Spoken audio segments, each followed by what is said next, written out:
Well, there we go. I was waiting for the cough right there. We are live. Kaiser Friedrichsen. Yep. We're not all that lively yet. It takes a minute. We're on about a 20-second delay. All right. So, still in adjustments here, but I've been thinking about what to do today. There's a lot of different things, and usually what dawns on me, it's usually something that kind of just happens organically because of something that happens. So what I decided on today is FPV is about taking risks, because that's literally what it is every time you fly. It's not like GPS is not taking risk. When you fly GPS, and we'll talk a little bit about the nuts and bolts of why, because there's all kinds of things that can go wrong. Because we discussed batteries. And actually, this is going to take us into the Mavic Mini once again. It's all to hike or not to hike. Yeah, and it's not. Literally, that's what I think about before I fly. I'm looking up at whatever I'm looking up at, and like I said, when I get my thumbnail up, you'll see what I flew on today. I've got a video, of course, that I'm going to put up probably tomorrow. I'll put it up. But it's. I mean, I was looking at this feature, and as I was looking at the lake, because I really wanted to fly the shoreline and things like that. I don't know where we're going live to, brother. Not seeing it on YouTube. Oh yeah, it's there. I hear it. Here, I gotta turn me off. I gotta turn me off. There we go. I had to. There we go. It's on there. I don't know. I see it there. All right. Anyway, I see it. What I always like to do is I take my phone and double check it. Sometimes when you're at. No, I got my computer running. I've got you on the phone, or the stream on the phone, and I've got my computer right behind it. Next, when I go to my monitor, let's see here. There it is. It says, let's see, stuff that came in a box. Let's see. It usually takes a minute. But when I go to the YouTube broadcast, we're live on there. So maybe it'll be a minute. There we go. I see it now. Sometimes you got to refresh the screen 100 times. There we go. So it's on there. We're going. That's what I'm doing. So. Okay. Am I private? Hold on. No, I can't be private. And broadcast. Let me double check to see if I left it on. Oh yeah, it's on private. No wonder. There we go. Let's list it. Let's go public. All right. That's what's happening. It's private for me, but now we're public. There we go. Now we're on. Yeah, you can choose to stay unlisted or go public, and that's finally what we got. So, once again, we have to restart, refresh, which is okay. Technical difficulties. Yeah, technical difficulties. Let me hear. Now, while we're doing that, I'm gonna do a real quick. Here, let's go right there. That's good right there. Schedule for later. It says that we're on right there. Yeah, I can see it now. All right, good, excellent. So now we'll get a chat stream actually going. So here we go. All right. So while we're kind of we're setting the tone, I'm going to go ahead. But yeah, FPV about taking risk. I'm going to give you my little bumper story to start with, because a lot of times it starts with with what's going on that day. And let me just see here. I just thought. Sometimes I can upload from my phone too. Here, let me try that so I don't have to mess with it. But we want to Kai and I want to welcome you to Friday. This is definitely a 2 Warsteiner freaking startup. Definitely the pickles are going to come out because it's been one of those days. So Warsteiner and pickles.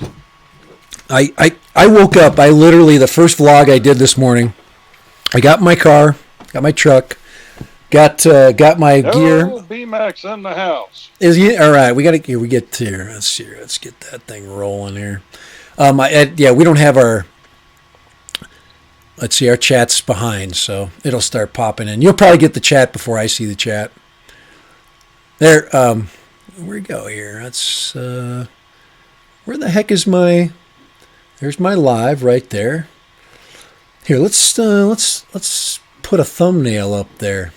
So what I need to, oh man, what I need to do, and guys, I apologize. A lot of the times when I get going, I've like, all right, because to get the thumbnail I wanted for this stream, I had to go into my video that I did today because there was a specific picture I was looking for, and thumbnails are really important at helping tell a story. So if you're a YouTuber and you want to basically start a channel and you're thinking about, I don't like the run of the mill, like generic, hey, this is my live stream thumbnail. I want it to kind of set the tone of where the discussion goes. So this one is me basically looking at this risk that I had to see, because I actually called Kai, didn't I?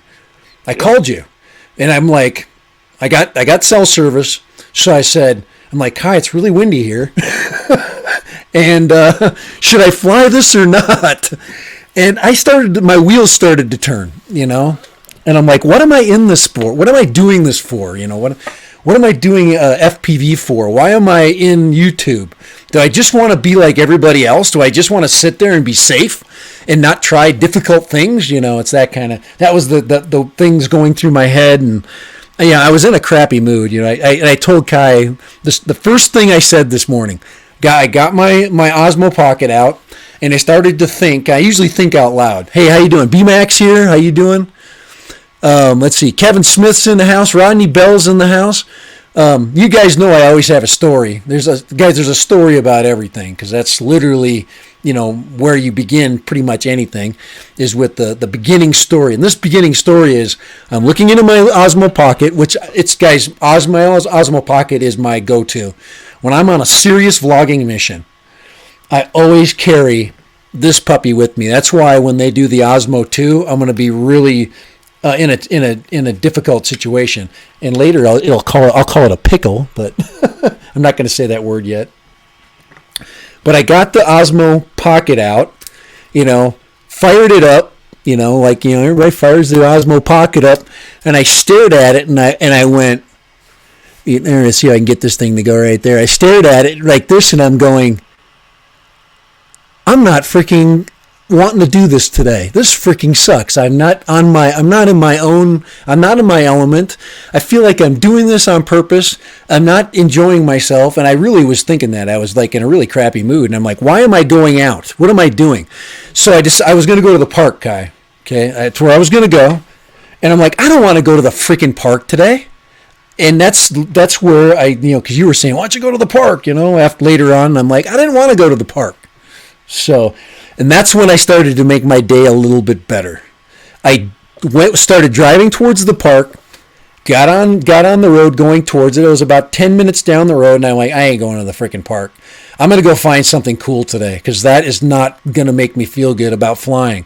And because I wanted to fly the 3S today. And I didn't have this rigged up yet. If I'm going to fly the 3S, the whole point of it was to put, the Instago on it. So I'm like, that's not what I wanted to do. So I'm going to make today an enjoyable day for me. I'm going to go up the mountain and I'm going to sit by the lake, because there's a beautiful lake up there. It's not that far away. It's much closer, actually. It's actually closer than the park. And your rocket didn't need a bath.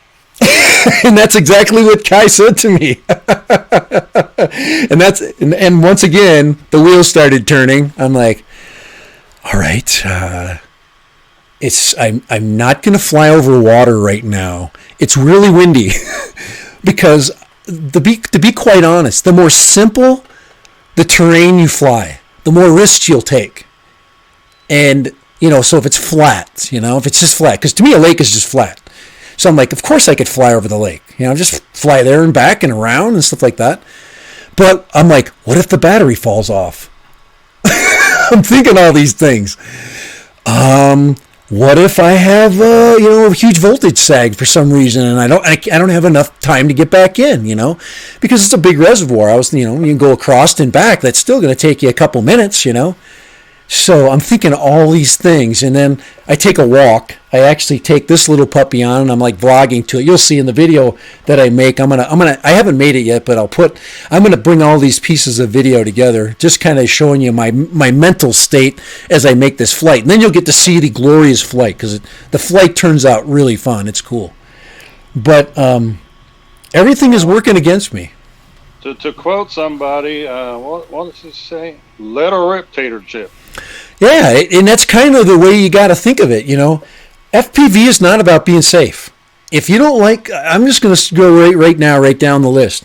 If you don't like to go and fetch this thing, okay, meaning that, if you want to fly far away, you're going to have to go get it. In a GPS situation, really that shouldn't happen. It only happens to me because, of course I go way too far, and I'm always trying to, push it to where it shouldn't be, and then I get behind the power lines. I'm like, well, this is probably a terrible place to fly. Good, I'm gonna go range test today. Well, with this thing, every flight's like that, every single one. Yeah, well, you don't have that catch net. Yeah, there's no safety net. There's no GPS. The return to home button. Well, even what I'm learning about the GPS, on the bigger quads, on well, I'm going to have you talk about the Chimera today too, because I know you've been pretty much studying that. Of course, the Chimera is kind of the in thing. It's like the in crowd, with 7-inch quad. But the other thing is this little puppy right here. I've had it for about a month maybe now. This puppy is so capable, and like I said, if you're going to start out, a Cinewhoop is about right. If you're going to do, anything that 2-inch and up, maybe, because it gives you a little. What do you think? I mean, it gives you a little bit of, I don't know. You could say, you can crash it a lot. Now it gives you a little bit of fail safe that way. It's pretty sturdy. Well, it's a good starter drone or a quad for people like you and me just starting out in FPV. We don't have to worry about it too much.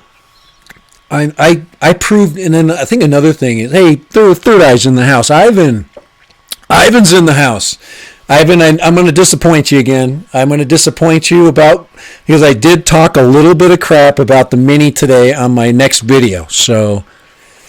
But it wasn't. I was so busy with work today, I didn't even have time to fly your Mini, dude. I flew this where no Mini will ever go. Well, the Mini could go there, but well, you flew where nobody should be flying. I would have never put a Mini up today. If I would have got to the lake today in the same conditions. And you can hear, guys, in my mic, it's, you can hear the wind, when you hear wind in the mic, that's almost like a gimme for problems and trouble. You're already in too much wind. I did put up the Mavic Air today just to test out the flying conditions. And, Mavic Air, of course, I think I've left my batteries in too long, so I only maybe had 65% batteries.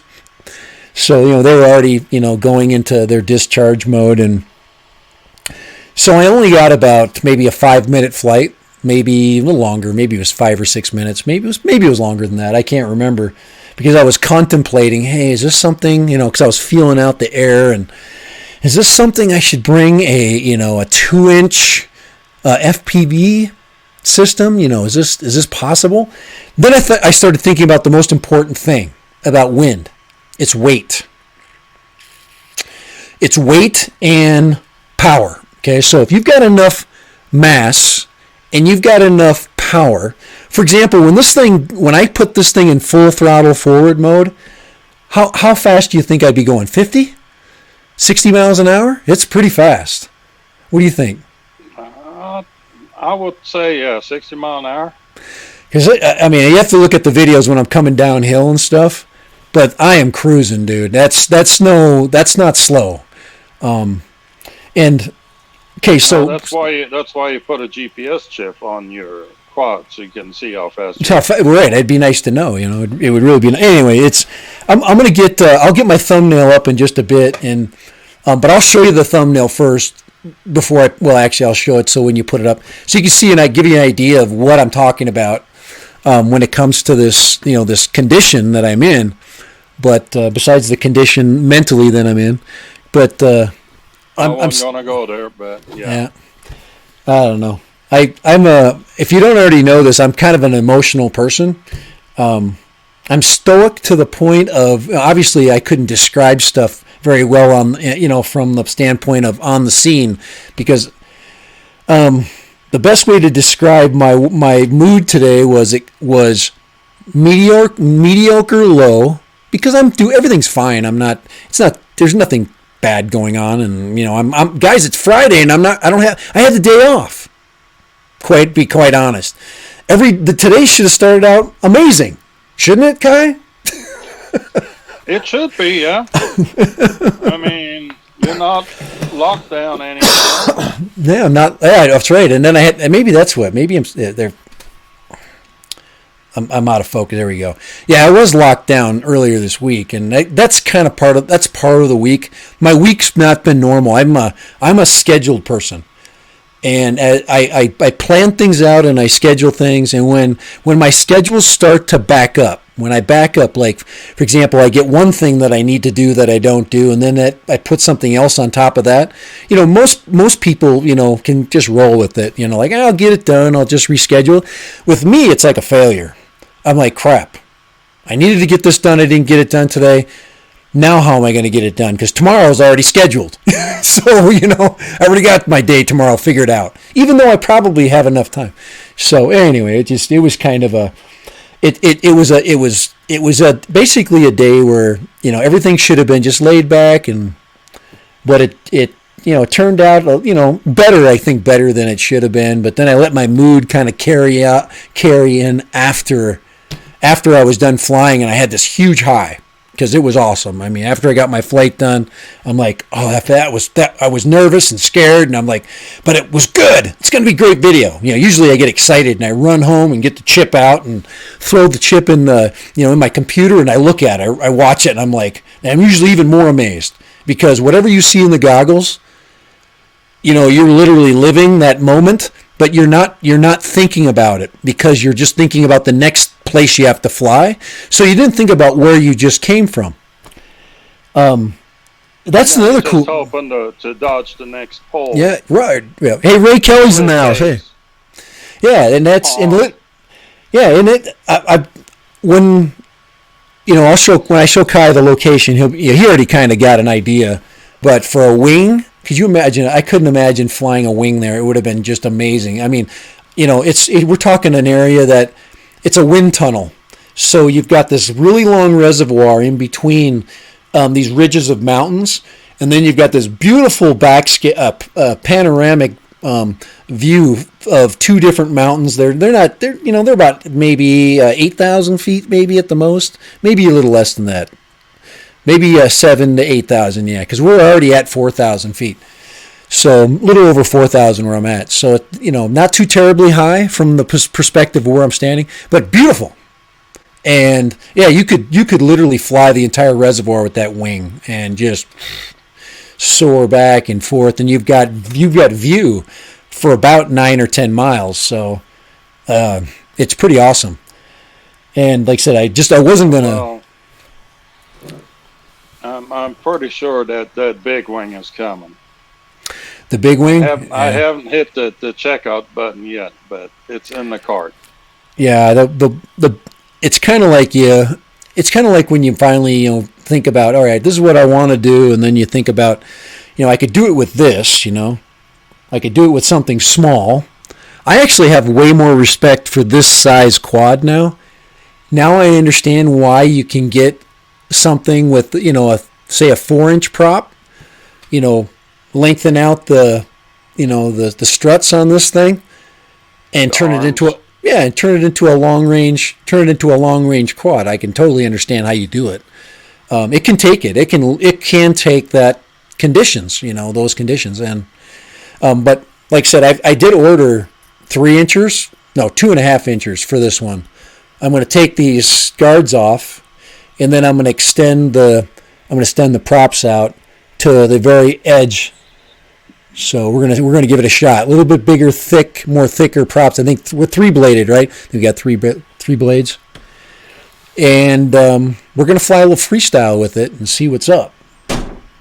So, but anyway, holy crap! I got to get that thing up, get that freaking thumbnail. But risk. What did I risk today? One serious A hike. That would have been a serious hike. Wait till you see. You like to hike. So. Oh, it would have been a great day, I guess. I would have maybe I would have left it up there, brought Steve back with me, I would have been out of beep by the time we got back. There'd been no beeper. All right, let me see if I can find this puppy. I got to find there it is. There's the one we're looking for, and I'll post this in just a second. But here, let me just download that. But here, I can share. Let me share the screen here. All right, let's see. Oh, so I have to do a screen share. All right, I'm going to do this one. And we're going to share that one right there. All right, so there it is right there. And of course, there we go. There's our shots. Okay, so there's the lake right there. You can see the bottom shot right there. And then behind me now, this is my face before I decided to fly that. And then I'm literally looking into the camera right now going, there's something behind me that's pretty cool, And then I actually took a short walk, and on that short walk is when I really got a view of, if you can see my thumbnail where it's going to be. This is going to be my thumbnail right here. But that one right there. It's this puppy back there, that thing. Now, from your perspective, from a video perspective, it doesn't look high because it's pushing the image back, and it's not giving you its height from where I'm standing. That is probably 250, maybe 300 feet vertically, and this area right here is probably 100 vertical feet. And then this right here, the escarpment to climb up, I would have had to climb probably 200 feet there, and then made this trail to find whatever it is that landed on the top of that. But that's the location right there, and it's about risk. And normally that's an easy flight. I would say I would call that a level. Maybe I should make a level 1, 2, 3, 4. It's not flat. I'd say level 1 is something like in a flat grassy field and it's wet. Well, and if you're in FPV, all about pushing you out of your comfort zone. Well, it's all about definitely having some excitement, and that's quite honest. To be quite honest, that's what I got at that. But that's a beautiful, beautiful spot, and my big ugly face is actually covering more beautiful part. That canyon goes back. You can literally fly around that canyon back there, and it goes miles this way through this. Definitely the right country for a big wing. Yeah, and that's the thing. And you see up on this side here, that whole ridge line goes for probably 20 miles. And I could literally fly to that ridge line and fly that all the way, I would just keep following it as, of course, line of sight, so I can see exactly where I'm at. And I've got good panel coverage. But this up here was real fun. If you need to want to learn how to fly objects, this is a cool object to fly. I would say this is maybe a mid-range flight. You just have to have basic knowledge of flying. You have to know how to fall. You have to know how to free fall and control your drone in a free fall. But it's pretty easy. It's pretty much flying up. Pretty level. The kicker is to make it difficult. Is the wind up at the top of this was probably blowing and gusting at 20 miles an hour. So, yes, when you're flying from here, this way to here, the wind was actually coming at me And that's when I decided to make the flight. I'm like, you know what? What's the worst case scenario? I'm going to take off. My quad's going to blow in my face and drop to the ground, or it's going to land on the road, or land in the grass in the front of that, as if I can't control it and take off. Did you get a buzzer put on your rocket yet? Well, it comes with a buzzer. I thought it beeps. Doesn't have a really loud buzzer. I don't know. There's the motor beep, and then there's a real buzzer. I think it does. Buzzer's loud. I think it does have a buzzer on it. It's not a super loud one, but for example, when you flip the switch, the buzzer switch, it's beep beep. When it's louder when it disconnects. I guess if that's what we're talking about.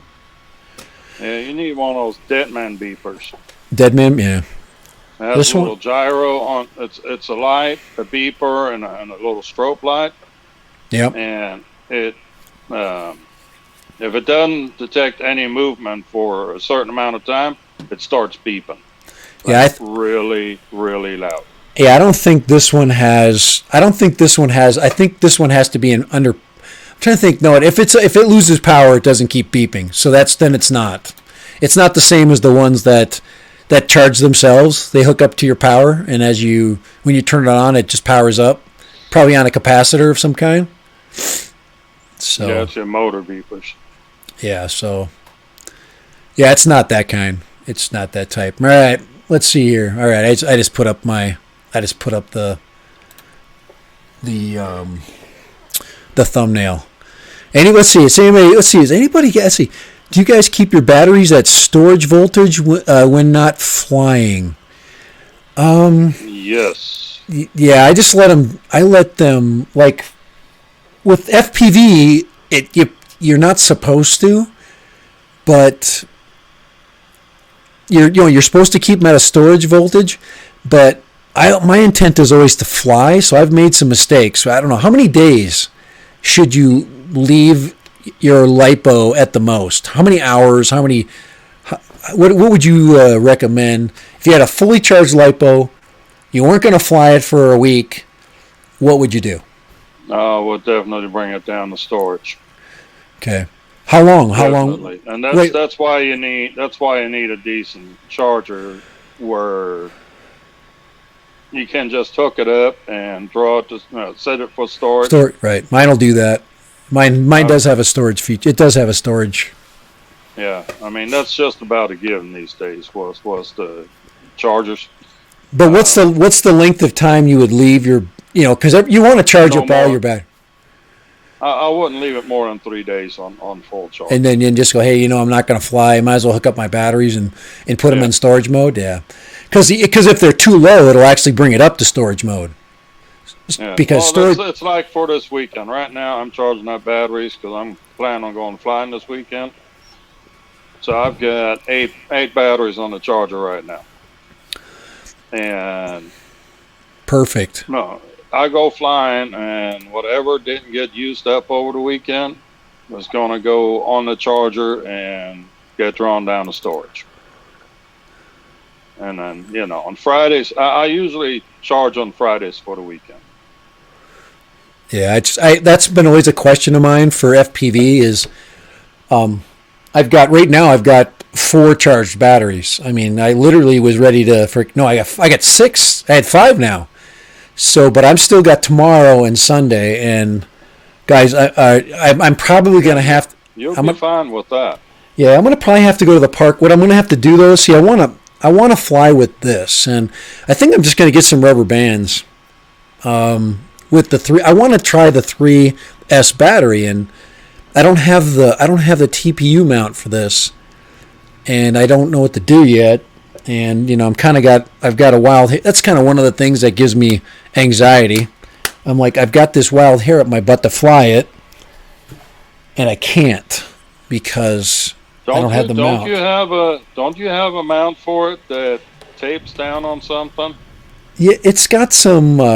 It came with some mounts they're okay. I mean, this one's as close as it's got to being kind of a good mount here.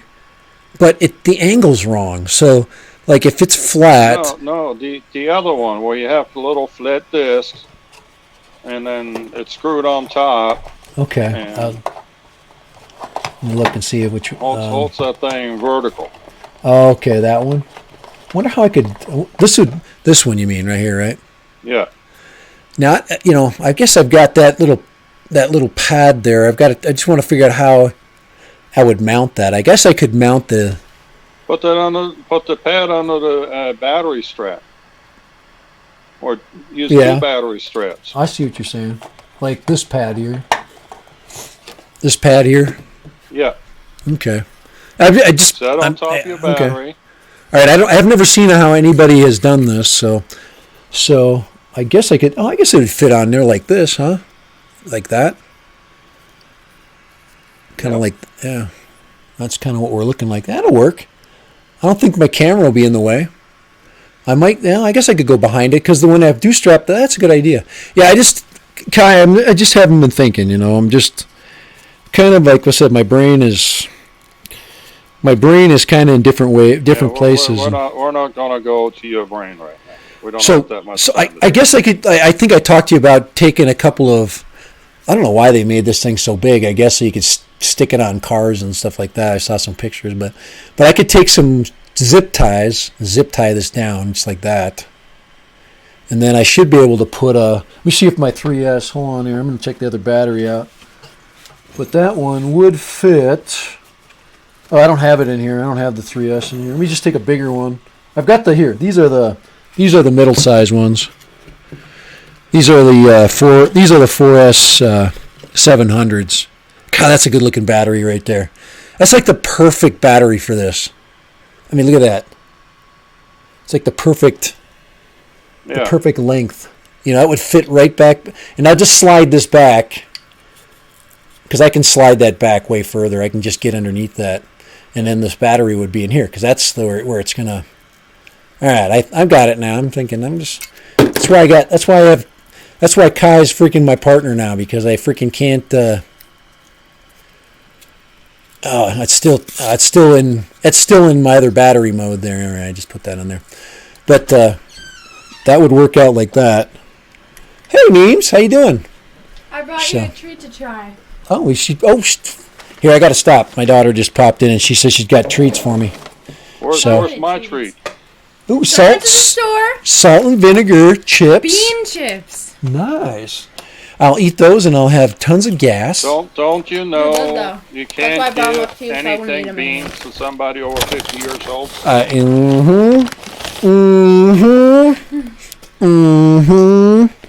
He'd be farting the Star Spangled Banner tonight. I love salt and vinegar. Hey, Joey, me and Mom are going to Durango's. Do you want anything? Oh, sure.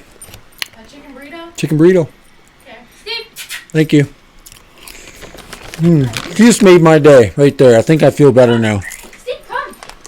Steve, you can't eat them. That's what daughters do. They make you think, oh, Steve, get out of my... I put the chips down and Steve took off after him. Steve! Come on. Yeah, get him out of here. Come on. Good boy. He's such a good dog. All right. No, okay, so good. That's actually... Real surprise. You have the bag of chips and Steve already likes it. I set it down for like 2 minutes and Steve's already freaking got the bag. He's got his nose in it already. Perfect. There you go, right there. Yep. That's going to work. We can do this. We're going to do this tomorrow. I can sleep tonight. You don't even know how much I don't sleep over stupid stuff like this. I'm like, how am I going to mount that on there? That's perfect. There's plenty of space. And I know I can tie strap that down because that's aircraft aluminum in front. So, all right, we got that figured out. All right, I can. The only thing is you might have to do is shim up the front a little bit, give that camera a little tilt back. That camera's got 180 degree vision. Oh, that's right. That's right. Just like this. Just a little bit. Yep. Yeah, it's got the whole 180. And then it has with the wide field, it really does a nice job. It really opens up the, and then when you render the film, it does a quasi half panorama. half panorama / and then it will smooth out stabilize your video. And it's I actually tested out. When I walked this morning with my dog Steve, I actually took a time lapse of my morning. You can do up to a 30-minute time lapse. So I'm like, okay, 30 minutes, no problem. I can kill 30 minutes. So once I left the door, I got it going. But when I walked down the street, I couldn't you get this thing right here, this magnetic medallion. Now, it was cool this morning, so I wore a hoodie. Well, this thing won't work under a hoodie. So if you need to wear warm clothes, that ain't going to work. So you have to put this over the top of your hoodie. But when you walk, it does this. Yeah. It sits and smacks against you. Well, all the footage was, of course, on the walk was really, really messed up. And then you put a time lapse on top of that. I was able to smooth it out a little bit, but not to the point where a lot of people would like it, So you need to stay. It won't stabilize like a really rough. Like if I put it on Steve, I think Brent Newman talked about that. That's Eat More Possum. He said that he's got one too, and what he did was I think he tried to put it on his dog, and the dogs just moved too much. It's just like it was crazy footage. Hey, EBI FPV man says get a 3D. I got one. I've got a TPU mount. It's coming.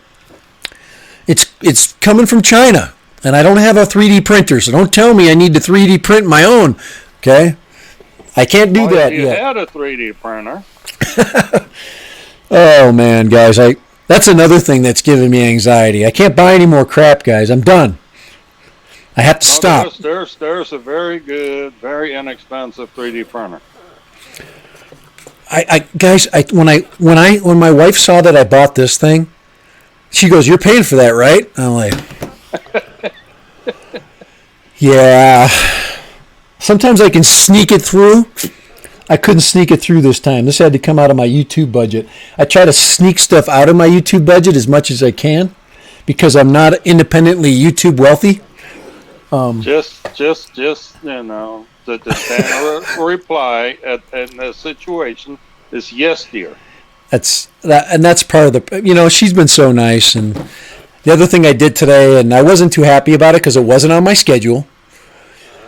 She asked me earlier today if I would, because her 50th birthday is coming. Okay, or her 29th birthday. Okay, whatever. And you're in so much trouble, right? Yeah. So I was in a really pissy mood today, and then on my way back from my flight, I had the freaking endorphins were flying through. Man, I am freaking enjoying life. When you make a flight that's really good, and you don't crash, and you're in a place like this here, guys, I got to show you again. You're in that place right there. You're in a pretty damn good mood. Okay, that's why I went up there.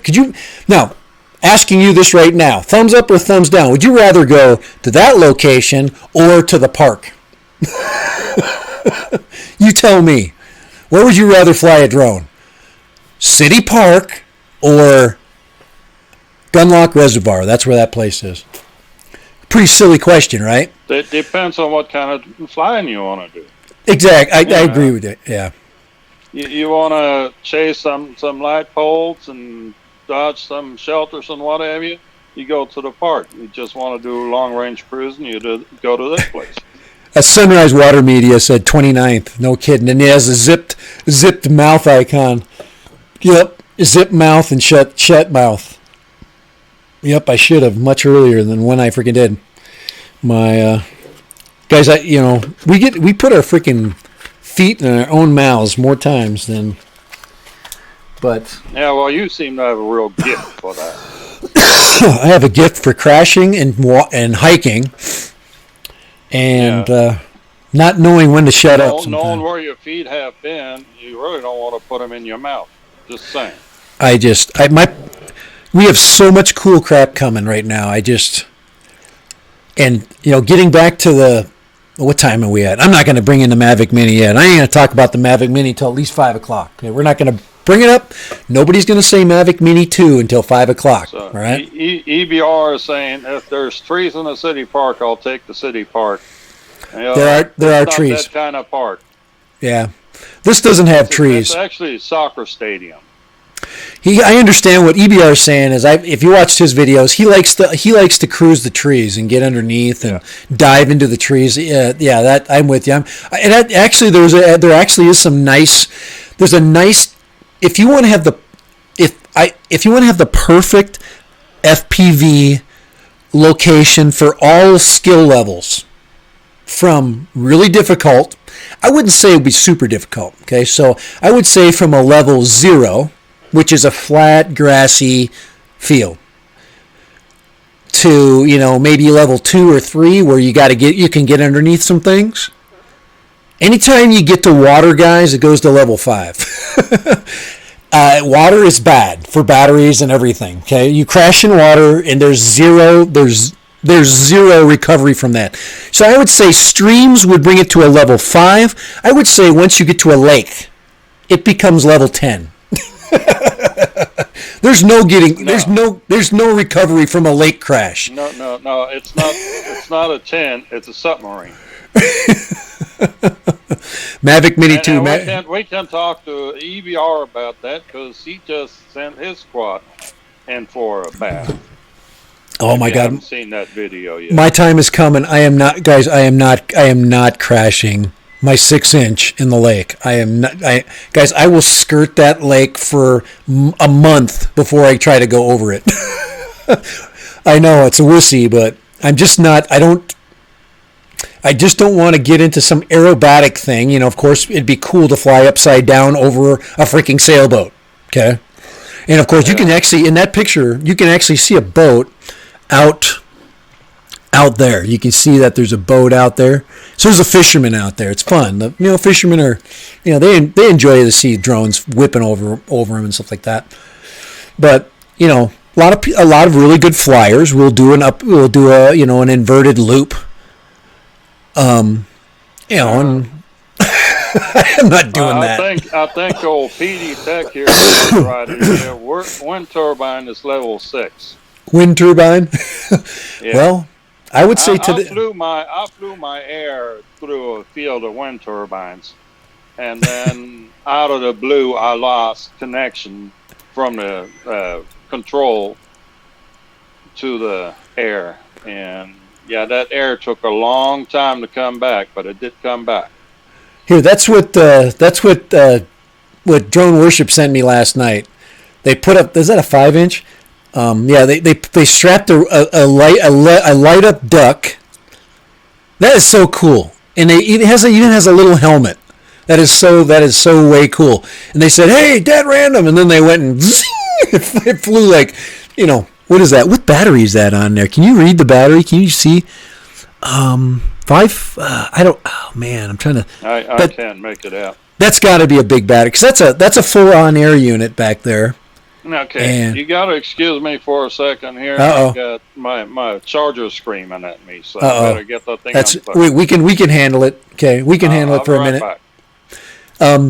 But just look at that right there. That is, I thought that's from Drone Worship. He sent that, and that was pretty cool. It made my night. It was kind of cool. But I think that's a 5-inch.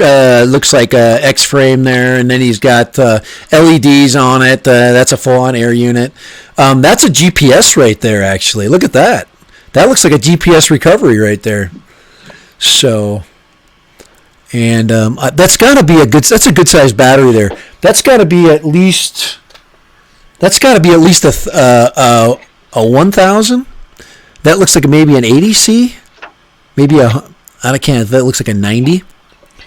So, that's what I'm just guessing here, but it's got to be. So this is a 700. So that's at least 11 or 1200, because that's more of a block, where this one is, that's a 700 4S. So these are really good, by the way. These are Pyrodrone. Are these graphenes too? Let's see, Pyrodrone. Yep, these are graphenes. Excellent batteries. These graphenes are really nice. They don't have hardly any. You don't get hardly any sag out of them. So, but I thought that was pretty cool. But that's from Drone Worship. That was Very cool. And then he just launched it. They just went, "Oh, you're dead random. See ya." And all you saw was a tiny dot in the freaking distance. So that was pretty cool. Thought that was fun. This was actually, if anybody wants to know what it's like to wear the Instago, this is actually a clip of me with the Instago. I'll show you this one really quick here. All right, I'm back. All right, I thought I'd show everybody a clip of the Instago. Let's see if that'll load up for us here. Maybe it won't. It takes a while to load that up. Maybe not. But I just wore it through the grocery store the other day. I just put it on, walked into the grocery store. There's me putting on my mask as I go into the grocery store. But I don't think it's going to load up very fast, so that's okay. It just takes a while. All right, let's get Kai back on here. All right, there we go. All right, there it is. But that was what I'm thinking. I'm thinking that's like a 1100 or a 1200 or a 1300 because it's a square, and it's definitely a 4S.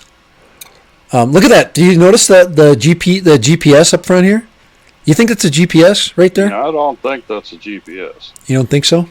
Oops, switch go. No, what do you think? What do you think that is?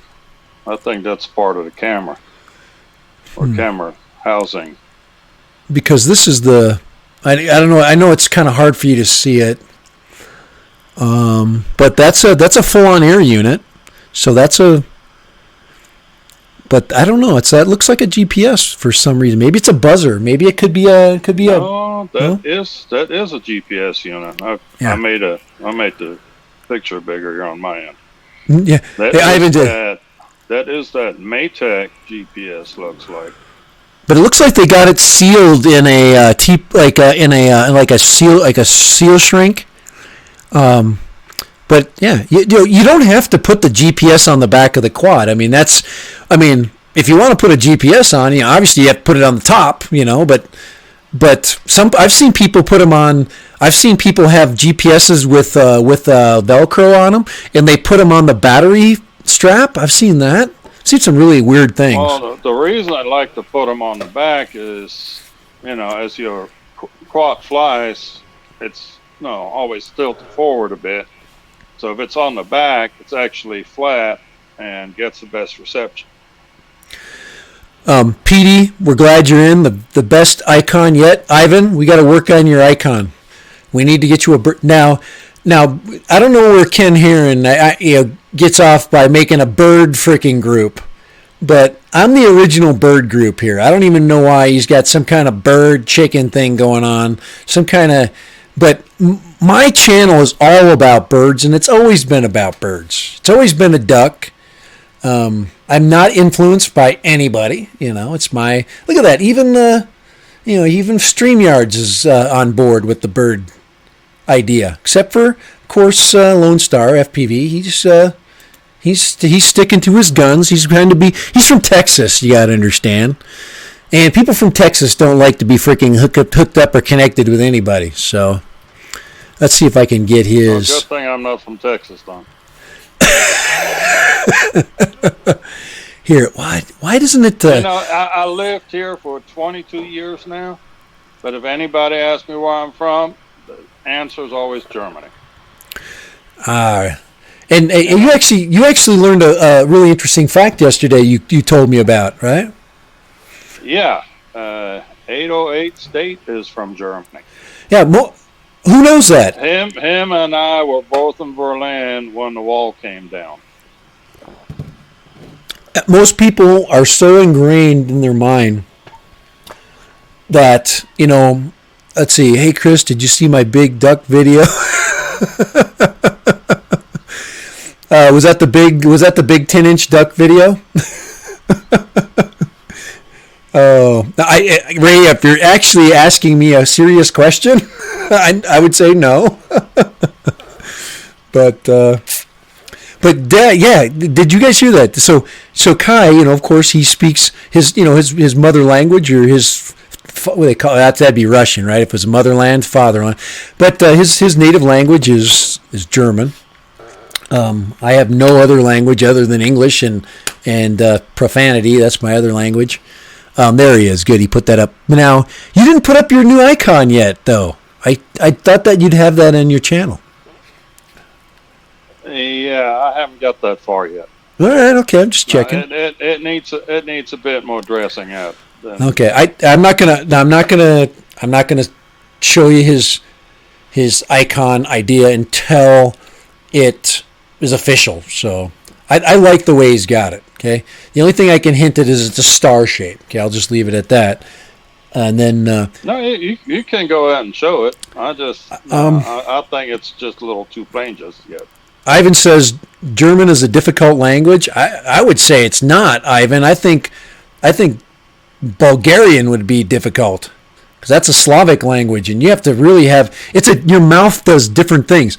That's why I would understand you, Ivan, because you when you say your vowels, it's different, and that's one of the things that when I went to Poland, it was that same thing. And this lady that was running the hotel that we were at, she was a young lady. She was probably young, early 20s. She was saying, "Did you learn any Polish today?" And I'm like, "It's very difficult." I said that the simple words require you to have, to make sounds that English is not. It's not Latin. It's not a Latin-based language like Spanish is, and I know Spanish language is much easier for me to make sounds, and German language too. I mean, I can make the long, crazy. I mean, what's the longest German word you know? Tell me one. Come on, share with our friends the longest German word because they're long, they're long. I'm not just going to share a word with you. I'm actually going to share a story with you. Okay, all right. Here we go. A few years ago, I worked for the sheriff's office, and after the patrol lieutenant found out that I spoke fluent German, he got me and asked me to come to his office with them because they had all the papers for the K-9 in his office, and all the papers were filled out in German. And there was this one nice-looking certificate that had this word that spread almost the entire width of the certificate. And he goes like, "What in the world is this?" And I almost died laughing. They took the year 1998 and wrote that out. And in German, that's all one word. Okay? So it actually, 1998. 100 something. What is it? 1998. Okay, it says 1900s. Yeah, okay. 1991, right? Is that what you said? 90. Oh yeah. So you take that simple because the number is multiple. But Germans have this real bad habit of taking a description of an item, put it all together, and make it the name of that thing. Okay. So you're going to describe an item, and you just say, okay, all the different descriptive words become the item, right? Yeah. So it's a freaking Gleibelflickenplaben. Kolbenfeder. What did you say again? Return spring. Piston return spring. I mean, you can just go on and on. My ex was actually working in the medical field, and they got a lot of parts in from Siemens, and they literally would take a description of this part and put it in one word as the name for the part. And then they have to make packaging for it. They had to make the packaging bigger to get the word on it.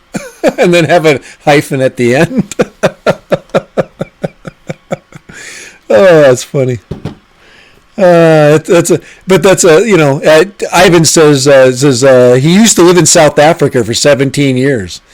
So I believe the other language in South Africa it's either English and Dutch, right? And then of course he says Zulu is an amazing and awesome language. I've learned it. He says Afrikaans was too difficult. Afrikaans was too. Isn't Afrikaans? Isn't that a Dutch based language? I think it is. I think it's Dutch. We'll see we'll see how. PD Tech, if you want your drone polished, you don't need to discuss it on the stream. Just saying. So I want to fly my drone in Polish. I want to fly my drone in Polish is from Suffolk County, New York PD. Let's see. What am I missing here? Okay, I just went down to Ray Kelly. Holy crap, guys! I'm telling you, man, I am freaking not all here. The freaking chat is moving up. Yeah, well, you're never all there. This is so I want to fly my drone in Polish is I want ski to fly ski my drone ski. Let me tell you something. If I said that to that girl in Polish, she probably would pee her pants. Oh, she smacked you upside the head. She had a great sense of humor. She was super, super, super kind. I of course I don't rub people too poorly. I mean, I'm very curious about things, and I do appreciate other people. So, like usually when I meet somebody new from another place, it's always curiosity. Curiosity is always a good way to start up a conversation. It's also a good way to get help, so you don't look like an idiot. If you're curious about things, just go, hi, that looks very nice. Compliments always help too. But let's see, Ray Kelly. I am a retired detective from Suffolk County, New York, and that's what Ray Kelly was saying, New York PD. So Ray Kelly is I'm a cop. He's a cop from New York. So all right. But Suffolk County. So he doesn't have much of a New York accent. He has mostly just an East Coast sound to him.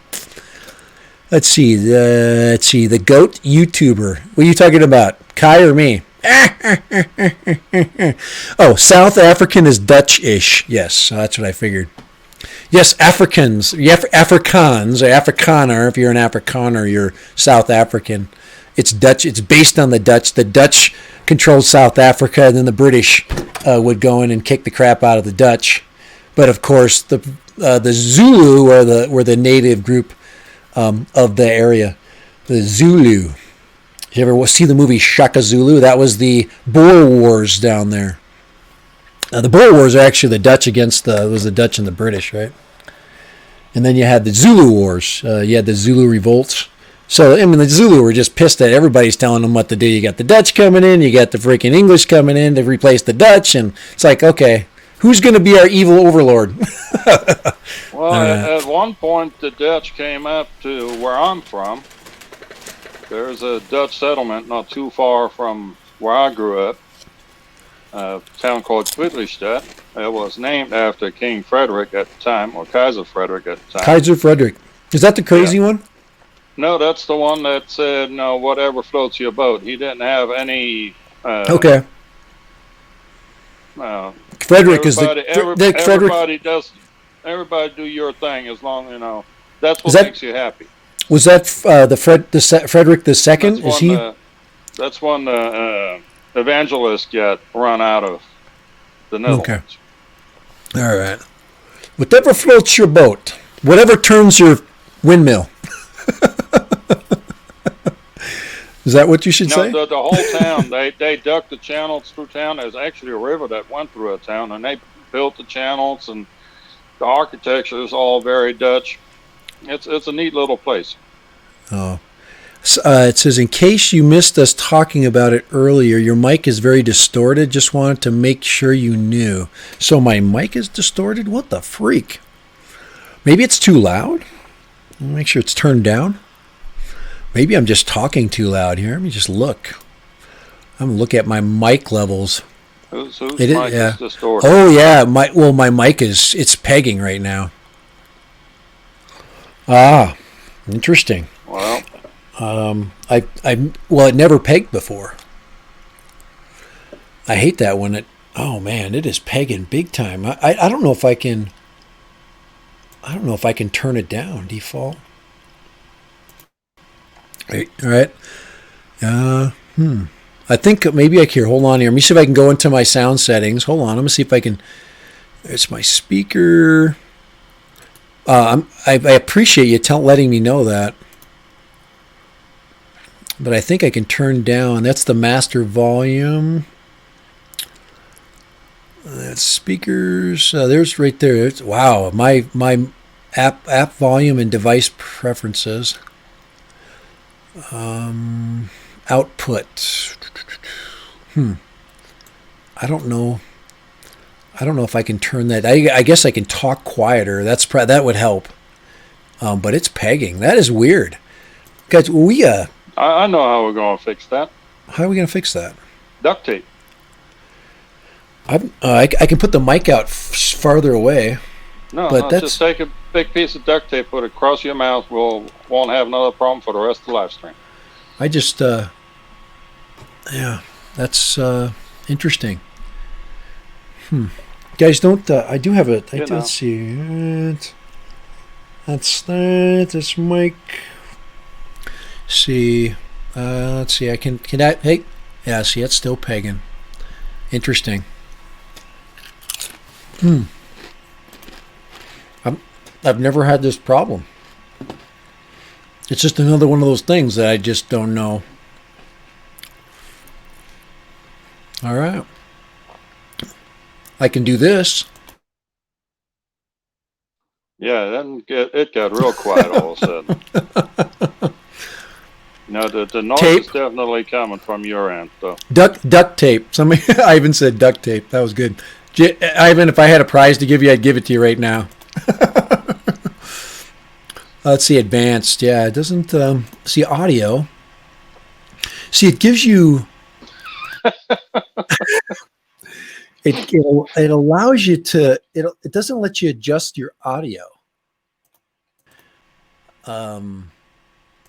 Echo cancellation here. Let's go there and see if that helps. All right.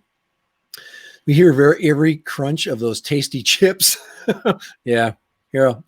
You're not supposed to eat, obviously, when you're doing streams, but since this is not the etiquette required of an actual news person or somebody that has this as a career, I should probably get better though.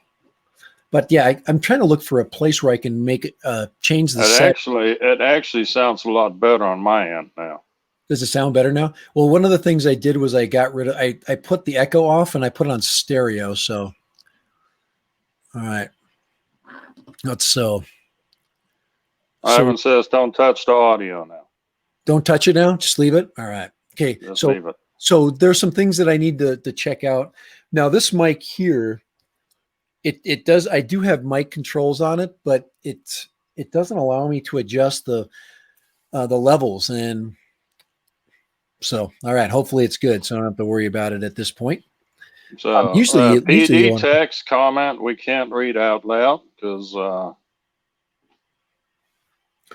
I think, guys, it's, let's see, it's 5:07. So that means we can talk about the Mini 2. Okay. All right. So I'm going to reload, Kai. Give me a second. Oh, I'm going to do reload time because my mood's getting better. I've already loaded up. That right there. There we go. We got that beautiful scenery behind me there. I got to get rid of that. I got this Microsoft Teams thing that keeps coming up and I can't get rid of it. I just want to be able to just erase everything on my computers and just start from scratch. I think you just need to get a computer.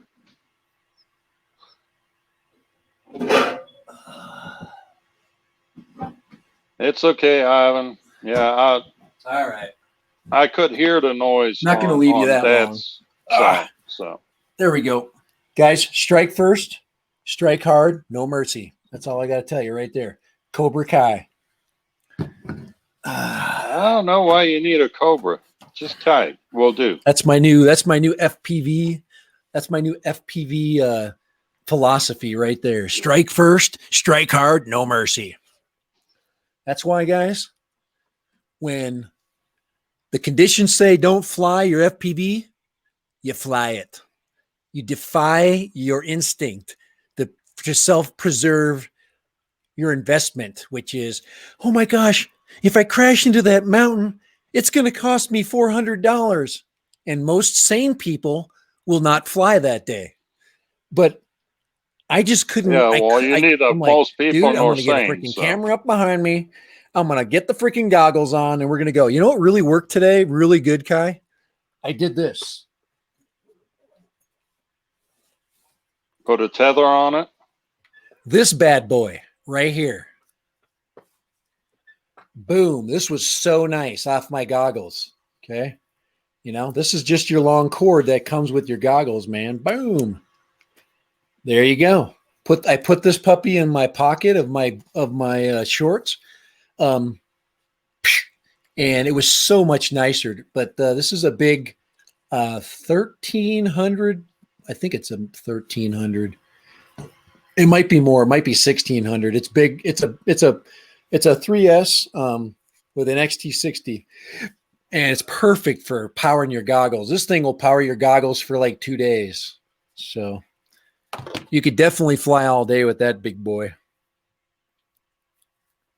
Here, I'm getting my headphones on so I can hear Kai talk. It's been kind of nice because I felt like I've done my own show just a second ago there, because I haven't heard Kai say one thing. There we go. Now we're on. Well, everybody else heard it, so everybody that needed to hear it heard it. Yeah.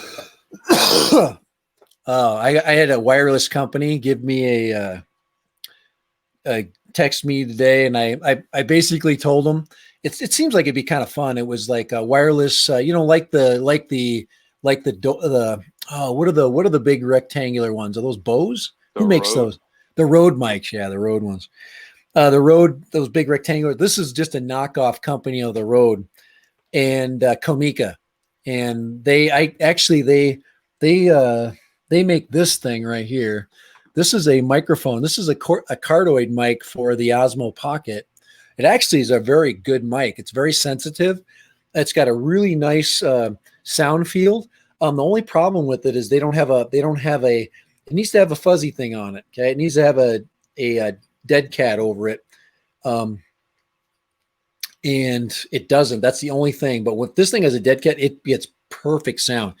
And another thing is it's more bulk for your Osmo Pocket. So I never ended up using it very much, but they also make cordless microphone systems. And this one's a double mic system, which I don't need. I don't need a double mic system. But anyways, it's cordless, and I would consider using it. So I told them, I basically said, yeah, send it to me. Here's my address. I said, but I ain't buying it. I ain't paying for it.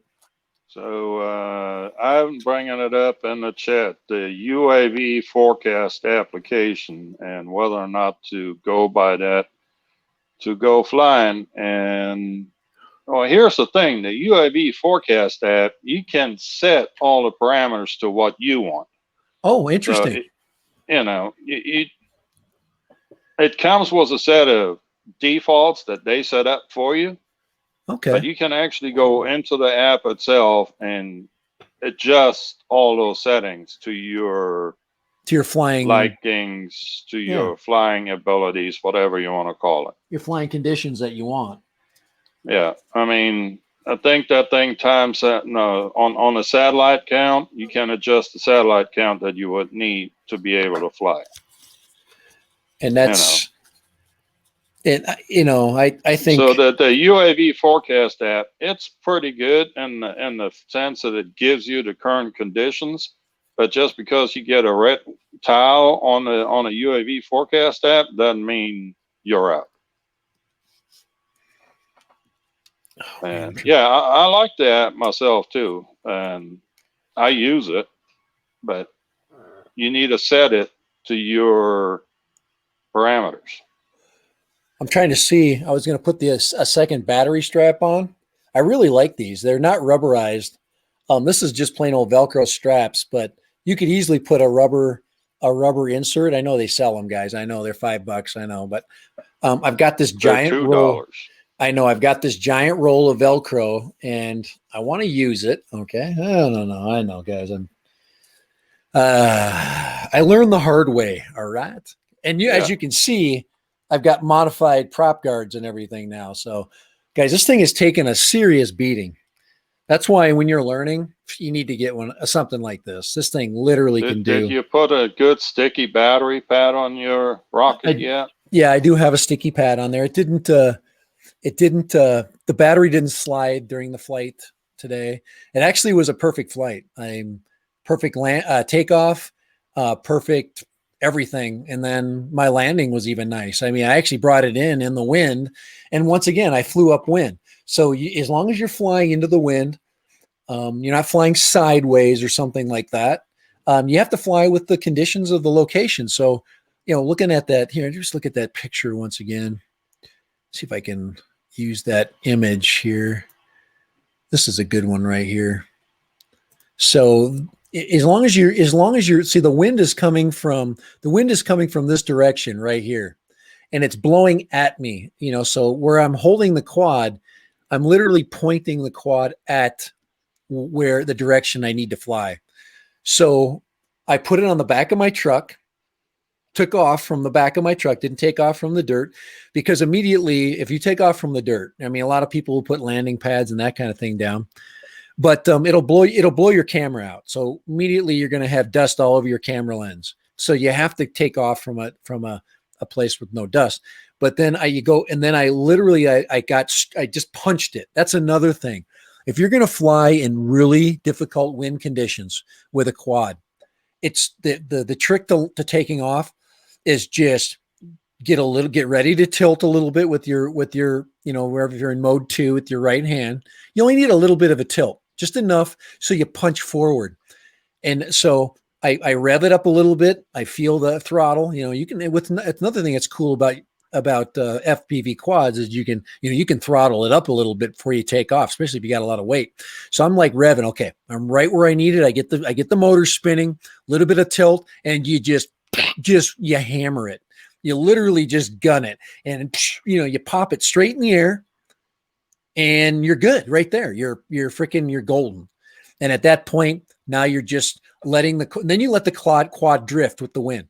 So once I popped it up, I let the quad go. I find out where the wind wants to take it, and I just point my nose into the wind, and then I fly into it. That was my plan today. I'm going to pop it, and I'm going to get it into the wind, and I'm not going to fight it. I'm not going to fight the wind. And I prayed that when I got to the top, there wasn't a huge wind gust that would come and blow me off the top.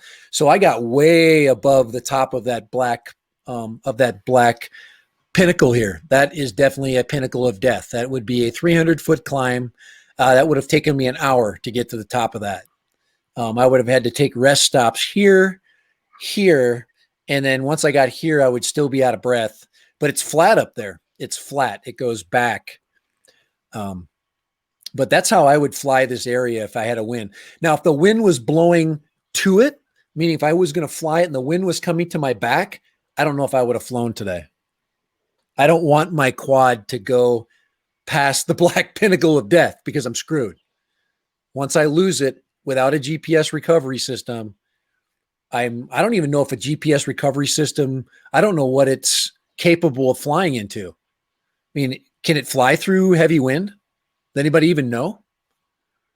Say you get it. I mean, you set in the parameters for the and beta flight. Yeah. You have to set your throttle limits and your hover throttle, but it adjusts itself by the readings out of the GPS. Okay. So it'll use whatever power it needs to basically bring it to within whatever until it finds my control. What it does, it brings it in, and then there's parameters to set.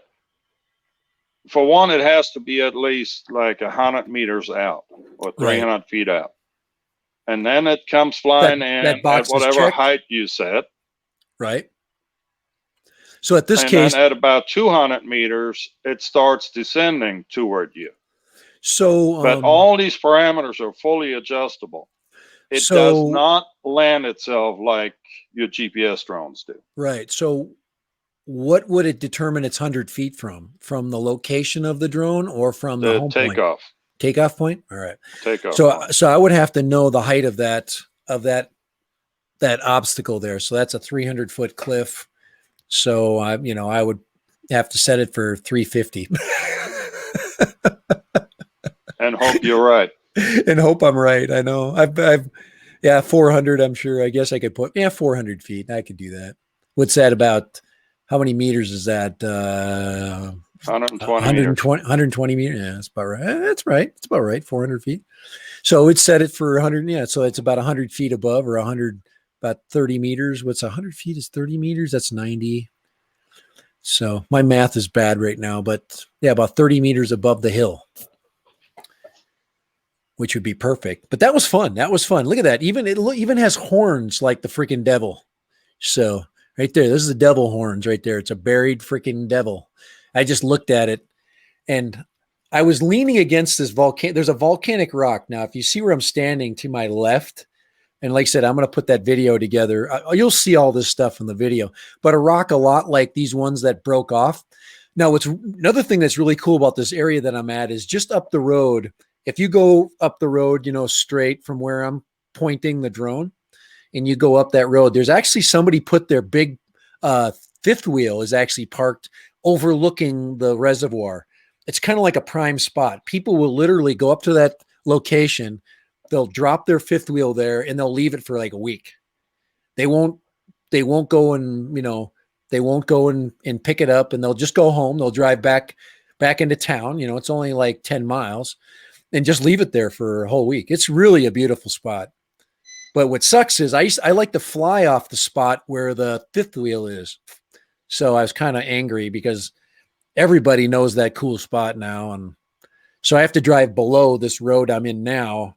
And that road, you have to go down. And it's just the location for, say you're going to fly a GPS quad is perfect. You can fly the entire valley from that other spot. This spot that I'm at now, it's tougher. So, but yeah, there we go. This is really cool. And like I said, you can see in the back there, but it's fun. So I basically went up and I flew the length of the ridge. Then I came around the side, and then I did it again. I went around twice. Then I went down to the lake, and I think that's what I did. Cause I'm telling you, I was shaking in my freaking boots. So once I got done with the hill, I was literally going, oh my God, I just did that. I can't believe I just did that. Cause that's kind of how you feel after you fly those spots. But, let's see. All right. Hang on for a second. He's got batteries charging again. Here, let me show you this here. You guys, I'm going to show you another picture here. Go ahead, Kai. This picture you see back there, that gives you an idea what's behind me. This is, of course, a low resolution Google pic, but if you look back there, you can see how pretty that is.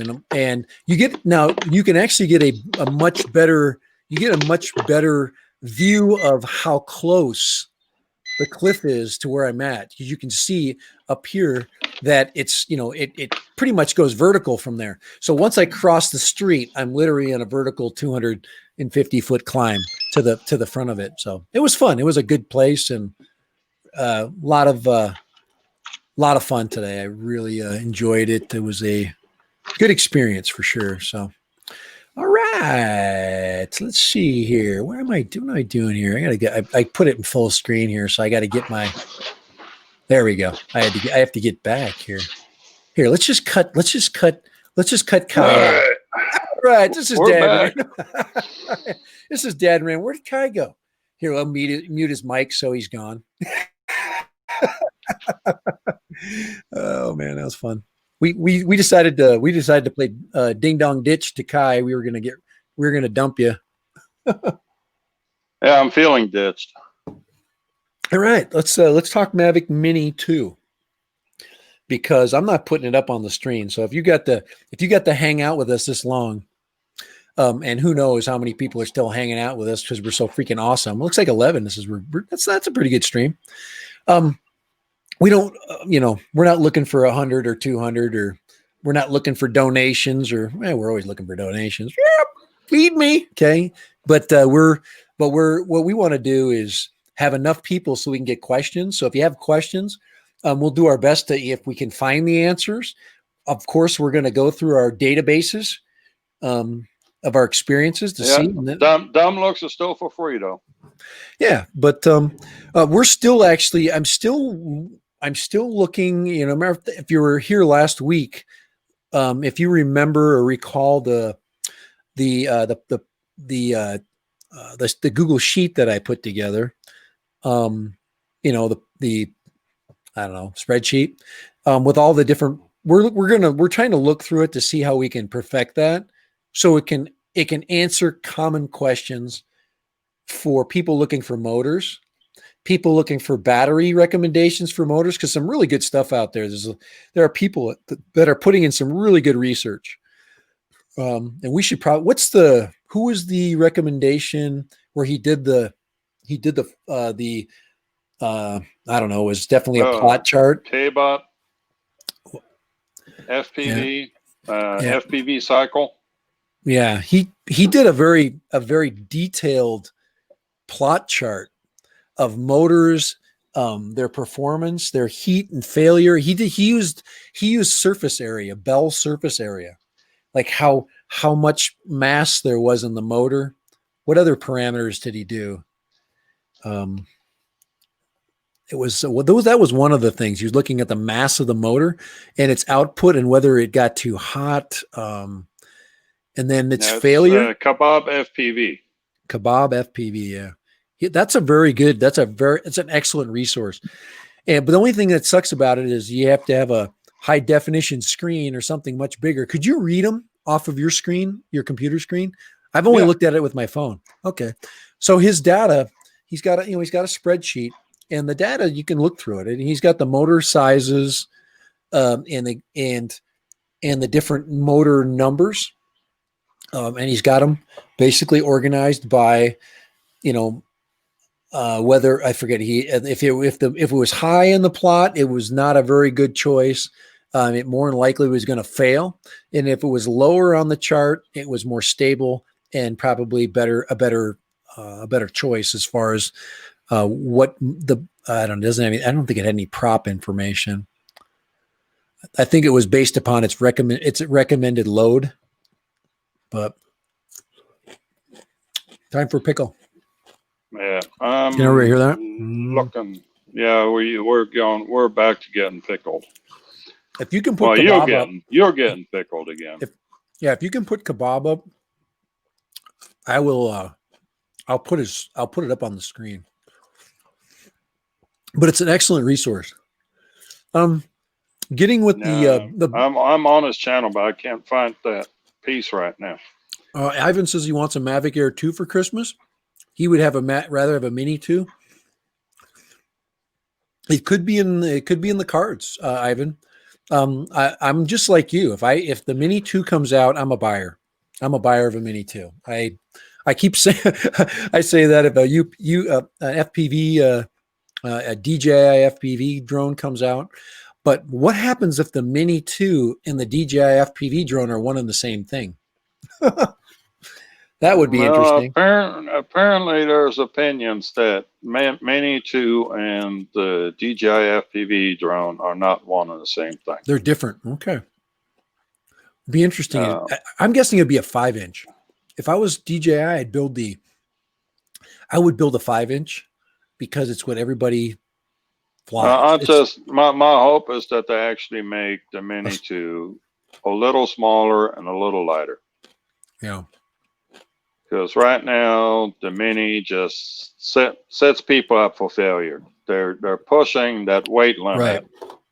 And then you've got guys that want to put the decals on their Mini, and it just don't dawn on them that that little bit of weight that they're putting on actually puts them over the 250 gram limit. Anything, actually, you put on anything on a Mini, and you're back into having to register. Yeah, the one thing that they did, I think, when you put the filters on, I remember when I put my filters on, I wasn't above 250. I wasn't above 250 grams. I don't believe it was. I actually think somebody did a test on that. I was going to do it, but somebody had already done it. They put, filters on. Now the strobe will put you over. If you have to put a strobe light on there, will put you over. The decals, everybody wants their Mini to look like Spider-Man now. Right. No, I don't want my crap to look like Spider-Man. You want to see something really cool? Check this out. You want yours to look like Cobra Kai. That's right. Cobra. This is actually a neighbor of mine. He's really big into Halloween. I want to show everybody this. This is way cool. This is definitely I gotta see this. Check this out. This is his front yard. It is a freaking full-on pirate ship, and at night it all lights up. It's animated. Like this guy up here on the wheel, the captain, is literally steering the ship. These people are animatronics.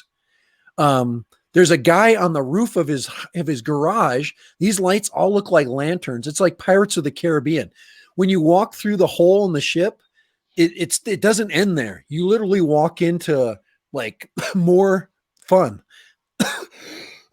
And it does have these cannons sticking out there. They light up. They shoot out smoke. It is the coolest freaking Halloween thing. And it's not on an expensive house. You'd think, oh, what did that guy spend on it? I think it was done as a project, a kit, and it's a do-it-yourself project. So the rope and all these things were actually, things that they worked on. So they built the rigging, but I would say that the main mast goes up probably 50 feet, maybe. Whoa. It ain't small, but it's pretty cool. I've been meaning to fly my drone over there at night, just to, do a little low level spying mission, just to get a chance to, but it's above my neighborhood. So I couldn't get low enough. I'd lose signal. So I'd have to go up the street, and that would be kind of fun. I guess you could just walk up the street and just do a flyby and just, but it's pretty cool. Yeah. That's neat. I just thought that would be something to break your Mavic Air out for. But, yeah, and then there you go. That's why we had a friend the other day drop us off these apples here. I know. So that's the kind of stuff happens in my neighborhood sometimes. That guy doesn't live in my neighborhood. None of my neighbors would do that. All right, I got to stop coughing here. Holy crap! But yeah, anyway, that's enough of that. Oh, you do sound better than what you did earlier this week. Yeah. It's I'm getting better. So. The crap in my throat is finally coming out, but guys, there's some serious bugs going on. But Mini 2, one of the things that we repeat from last week, one of the things was the fact that, and we're almost done here too, but it was the fact that the battery voltage was lower. Or higher, and the battery sizes were smaller. The milliamp hour is smaller. Right. So we're assuming it's a smaller lithium ion. So we're coming off a lithium ion. They're going back to a LiPo, and they're dropping about 150 milliamp hours, which really isn't much. This is why what Kai is saying is so wise. Okay. When I was flying today, I had to make a decision whether I was going to go with a 3S battery or a 4S battery. And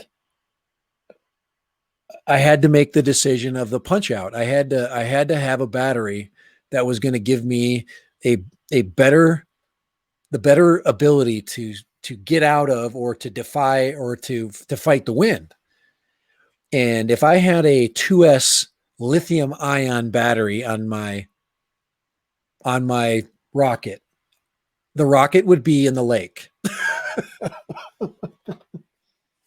This thing would have blown into the lake because it just can't handle it.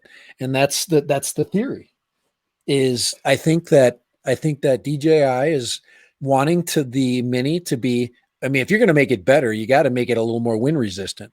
People having their little minis, being blown in, at an 8-mile-an-hour wind is ridiculous. It's just that's just not enough wind. And if you look at the in general, LiPo batteries have a higher C rating, meaning you can get more amperage out of them when you're in the pickle. And that's if you need to. Right. And that's quite literally what you need. You just need a little. You don't need a ton more. If I'd have had a True Blue, 20 minute, they said that the Mini was a 25 to 30 minute. No way. I have never gotten out of my Mini more than 22 minutes ever. And people keep telling you, I get 25 minutes. And I'm like, I don't know how you flying it, I've never gotten more than 22. And that was my hover test. And if I had hover test is a whole different animal than actually flying it. Right. Flying. Right. And of course you got wind and you got all kinds of things. You got variables that you don't get with a hover, but I wouldn't have gotten such an awesome video for my first Mini video because I would have came home. I would have had plenty of power. If I'd have had just a little more amperage on those motors, then I could have pushed. I think I was going 18 miles an hour. I went out at 22 to 23 to, somewhere around there. But on my return trip, I averaged 18. So it took me way more time by turning around I think I turned around at 55% or something like that. And that's just not, and of course, DJI really wasn't pushing the envelope was the lithium ion battery, because the lithium ion battery can suck it down to 2.5 volts without damaging the cells. Right. Where with was a LiPo, you cannot draw it down that far. Right. But they've got it in their software not to go past 3 volts or whatever it is they got on that.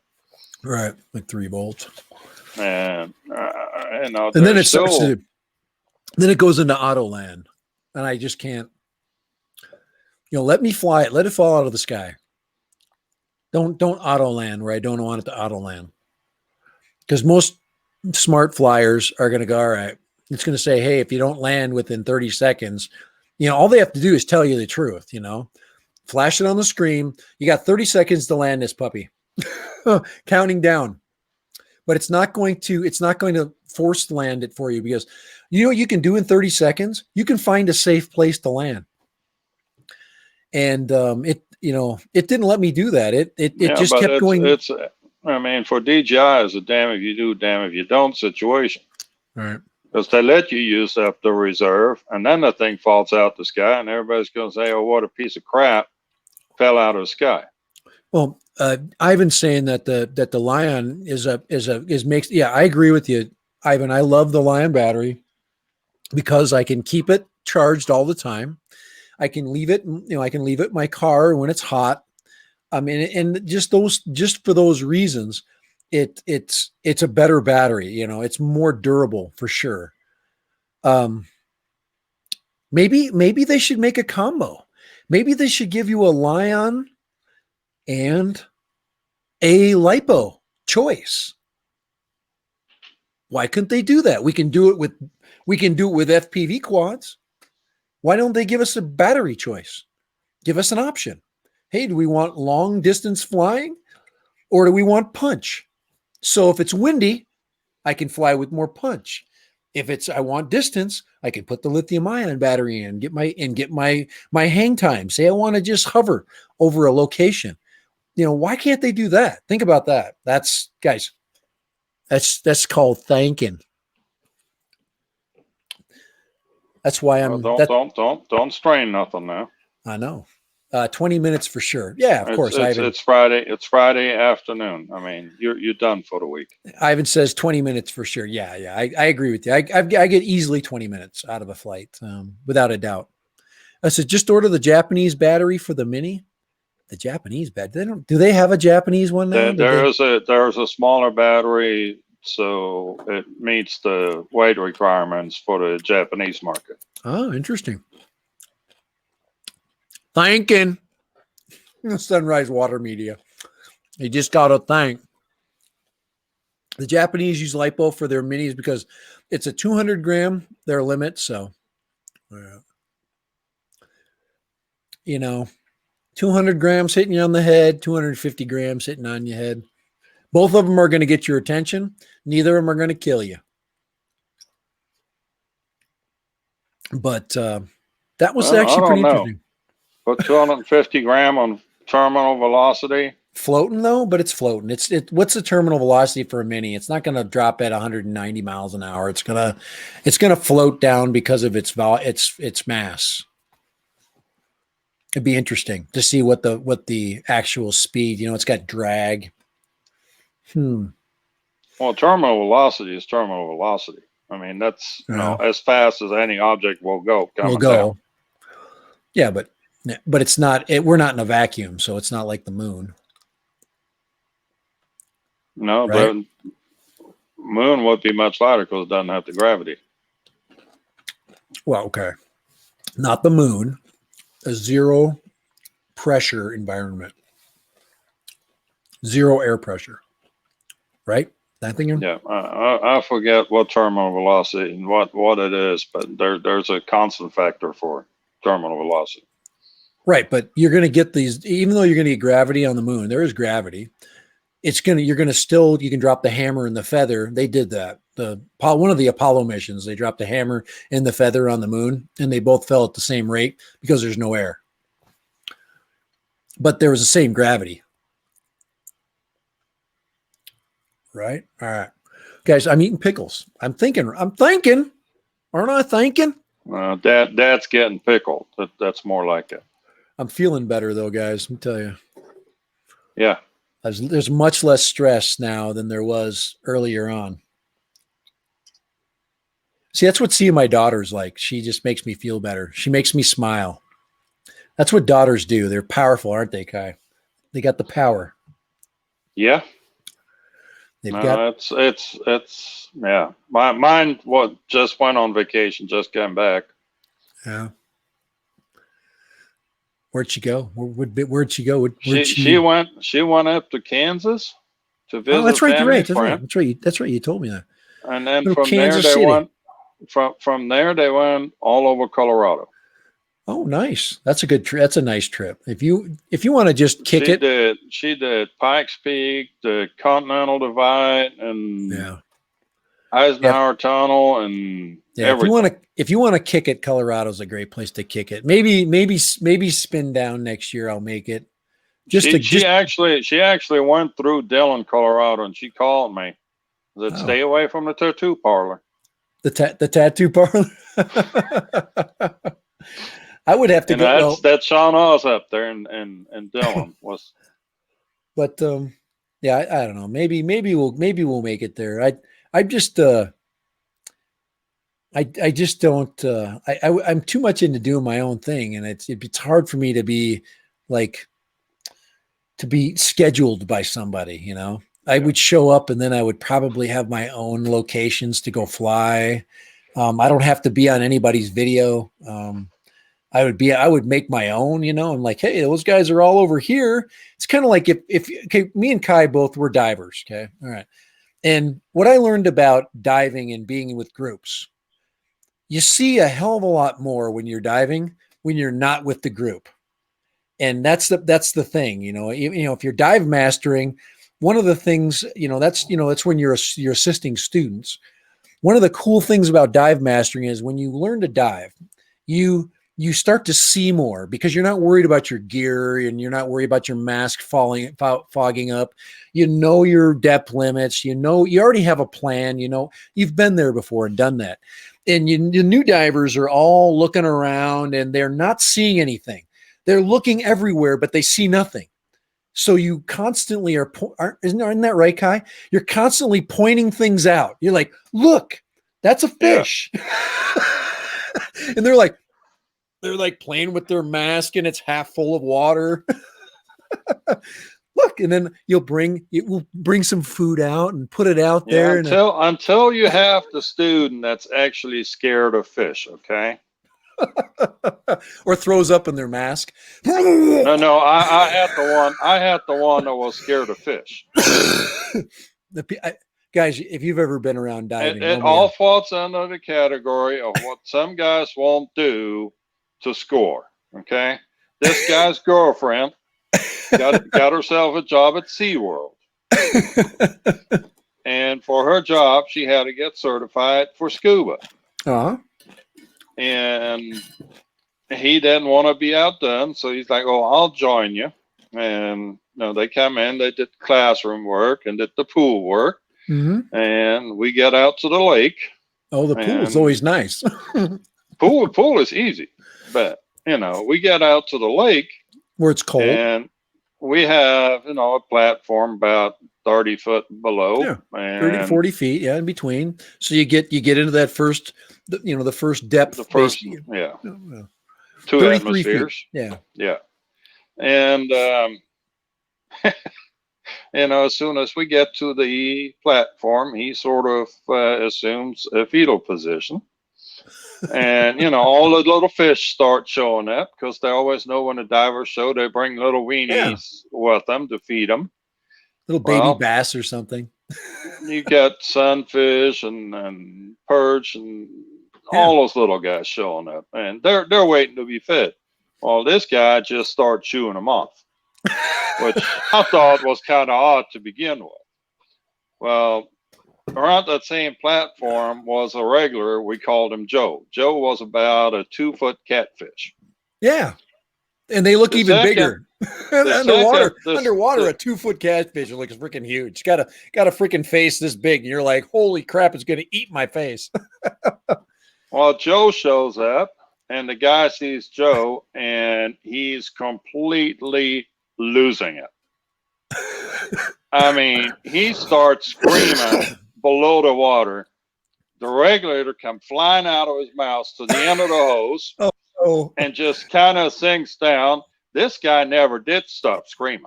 And he doesn't know where to find his freaking emergency air. So everybody, you have to run up, you have to go up to him. You have to find that, that's why your spare air is orange. It's like, or bright colored yellow or whatever.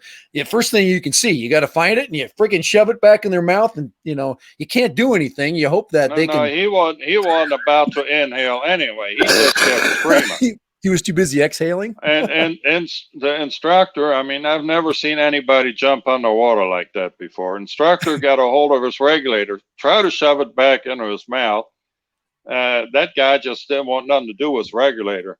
Instructor takes him up to the surface, and I mean, all the way up, you could hear him screaming in the water. Yeah, that's the good thing about when you're ascending. Okay, is that the air in your lungs will expand. And a bad thing is that it'll expand, but in a good way, if you're screaming the whole way, it's kind of what you need to do. You're supposed to hum. Yeah. You're supposed to go. You're supposed to keep the airway open. Right, keep the airway open because the air. He did that really well. Gets to the top and he's like, I didn't have to take a breath for about a whole minute and a half. Yeah. Oh and he then confesses that he was scared of fish. Let me tell you something. In the Pacific Ocean, they've got, most of them are the orange Garibaldis, but outside of the ring of Garibaldis, you get other fish. You get the feeder fish, okay, or the predators. The feeder fish are inside, the predators on the outside. There's levels. But every once in a while, one of those sheep's head will come in, and a sheep's head is it's kind of like a vampire. It's a big, huge freaking fish. About, they got a pretty tall face, big, short and tall, but they have these big fangs, these two big fangs, and they look scary as freaking shiz. So I remember when they would come in, my instructor would get his dive knife out and he would go like that to the sheep's head, but they weren't going to do anything, but he would do that to scare us. It was like, like there was a scary fish. But getting back to the story of, seeing what you see when you're in the moment versus when you're afraid. And that's the other thing is I want to get to the point where, I'm seeing everything, and I'm getting there. Like today, even though I was nervous, I still I knew my plan. I'm like, all right, I'm going to go here. And then of course I would get to a safer place and then I would move back. I'm like, I'm going to take off. I got plenty of battery. You got, and the other thing is it's kind of like when you're new to anything, just like in diving, you're not conscious of your air. And with FPV, you have to be conscious of your voltage. And what's nice about the new goggles, the DJI ones, your voltage turns red when you spike. So when you start getting these red spikes or you get a constant red that, hey, you're freaking, it's time to go, you should be home. But you have to know that. You can't be, 500, 1,000 feet out, 1,000 meters out. Let's see, make it worse. And you can't be on a return trip in the red. It's literally like being at 100 feet, with 30 pounds of freaking oxygen or, compressed air, that's not enough, so you have to be aware, so it's kind of interesting, the parallels from what we do or what we've done in our lives with the diving thing and what FPV actually you have to do. It's more of a challenge. It's technical, but DJI is making it less technical. And that's what I think is encouraging more people to get back into the hobby. All right, guys, it is 5:49. Kai, what do you got to finish this out? What do we have to finish this out? Well, you want to talk Chimera for a minute? Yeah. Oh crap. Yeah. Heck yeah. We can do Chimera. All right, let's do it. So Drone Camps put on a review of the Chimera 7-inch. Let me see if I can find that while you're going ahead and talking there. I'll put that up. The only thing with Drone Camps, every time he reviews a product, it's the best thing since sliced bread. So it's a Chimera 7-inch, right? It's their long range. Chimera 7-inch 6S. That thing is an absolute beast. Yeah, we've both been looking at it for a long time. I remember when you showed me its picture. I'm like, that freaking thing looks like a freaking giant. Looks like Mothra. It's little wings without the moth wings. It's impressive. In the video, he actually straps a 6S 6200 milliamp battery on the back of that with the GoPro. I mean, and it didn't look as huge as you would think a battery of that size would look.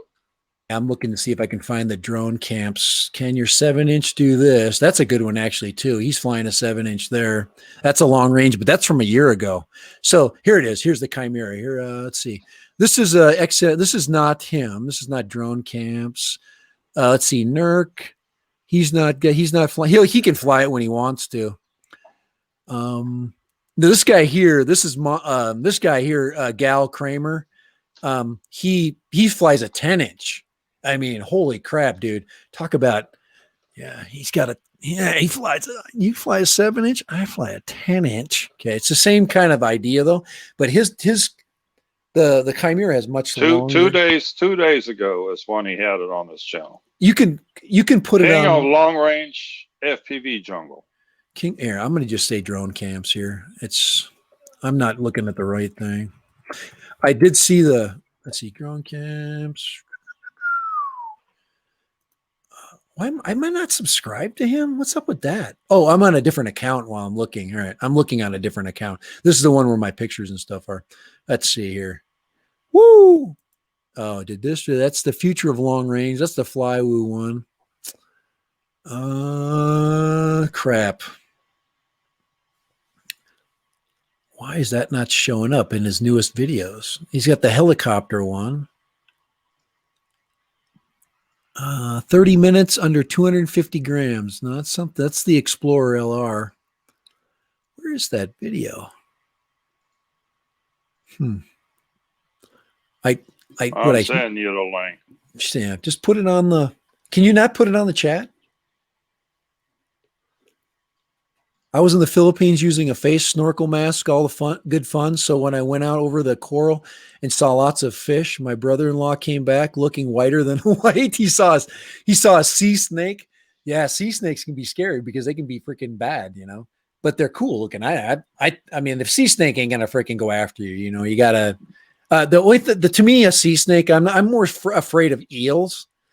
Eels hide in freaking the cracks and crevices of rocks. And I like to stick my hands in those. I'm not afraid to stick my hand and my arm into a crack in a crevice. But you have to know because that's where if you ever are looking for lobster, okay, you look for bug. If you're looking for bugs, those are the Pacific lobsters.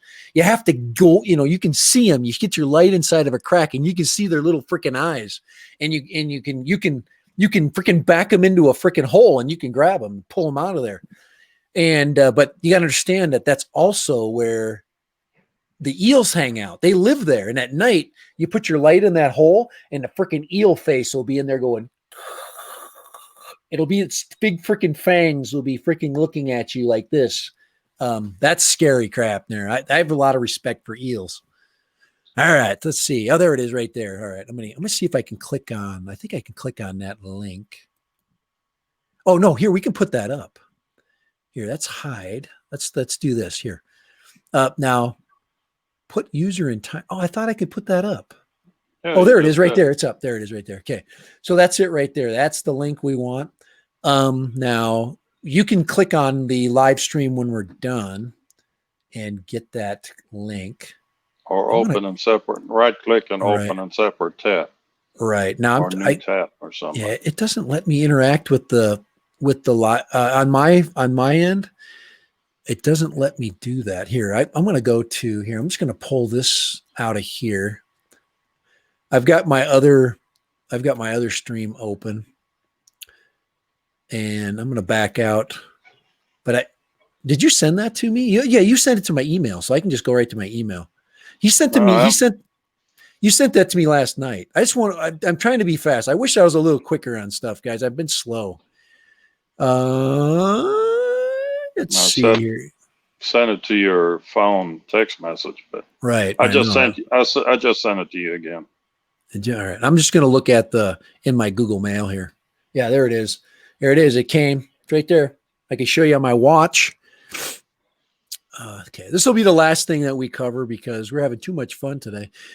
There's a lot of stuff happening, and the thing is, to make these live streams slow or short, it's hard to now. There's just too many things to talk about. We need to wrap it up because about 5 minutes, Kelly starts. Oh yeah, we got to get out of here. Yep, we got to get out of here. So everybody will leave. Folks. Everybody will be out of here anyway. So here we go. There it is right here. I got one click and we're in. So let's just put this up really quick. I'm not going to play it, but just so you can see the thumbnail on it. All right. Come on here. Come on. Load up for us. Oh my, this just shows you how much power this thing takes up on my, there we go. You mean how little power how little power my computer is. Yeah. How much freaking, but this is the drone. There it is. There's the link. So come on. You got it. 1 second. Yeah. And then we'll cut a quick short and we'll get out of here. But this is the drone aerial. Here's the drone. It says SkyGrid flight control for drone operators. That's his introduction. Freaking his commercial. There we go. We give them a free commercial. Heck with those guys. Okay. And of course, I can't freaking skip their freaking commercial because my computer's so freaking slow. Under load. There it is. I can see it. This is almost there. Almost. I know. There. This is very this is crazy. This is embarrassing. Woody drones on. Look, it says LL scared the crap out of bro-in-law. Talking about the diving experience. Holy crap, dude. Here, look at that right there. Woo! Look at that right there. All right, okay. Let's see. Come on here. In a minute, we're going to leave it. There we go. Skip ad. I just wanted you to see the thumbnails. Hey, the sound's off. There we go. There's of course Justin saying, hey, this is the greatest thing since sliced bread. The Titan Chimera 7. Titan. So that's the name. Well, it's not a Titan. It's an iFlight. Yeah, I don't even know why he goes with Titan, but yeah, maybe he's just there. I want to get ahead of I just want to get a picture of it on the Right there, right there, right there. So that's what we're looking at right there. So there's the frame. Obviously, you can see the arms are way stretched out. TPU mount. You can see it's got the right location for, and that's the problem with the Flywoo, right? Versus versus the version that's iFlight. It's the location of the air unit back here. They just run the wires up over the top and drop, or down below the bottom, and then they go, and then you can put the flight controller underneath. It's just extended out, and that's what makes it cool. Thus, it also has these big old freaking. It has those big, massive antenna that stick out the back right there. So, and this one also has what? It has the. There we go. So this one has the crossfire on it, but he's going to obviously customize it to his own liking. So, hey, Moses Crawford's on there. We got to go because Kelly for what's his name? Ready, Set, Drone. Yeah, Ready, Set, Drone. Yeah, I know. I'm just kidding. For Ready, Set, Drone is starting. So, Ready, Set, Drone. But there it is. The Emacs people on tonight, so that ought to be an interesting. It would be interesting. I think I'm going to pop over there because I got nothing going on right now. So, and I would love to hear those guys.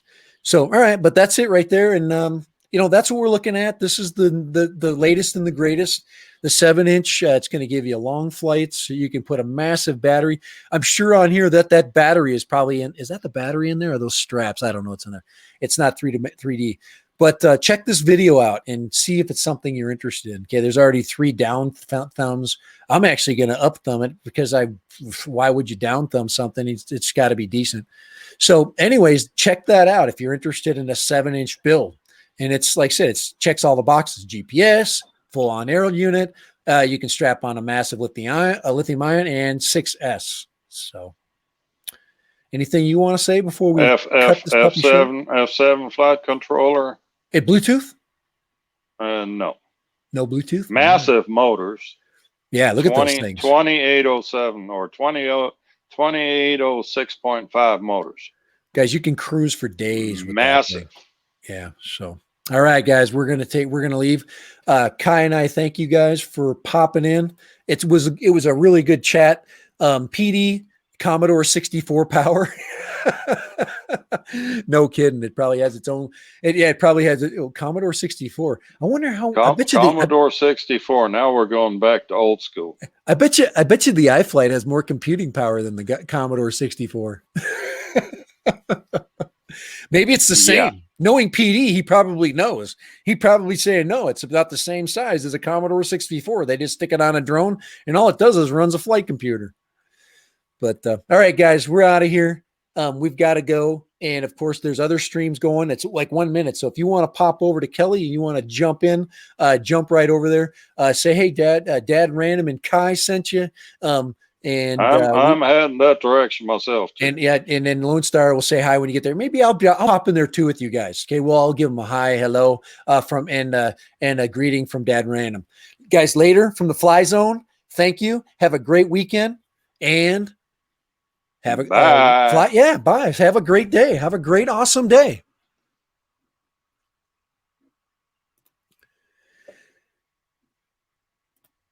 All right.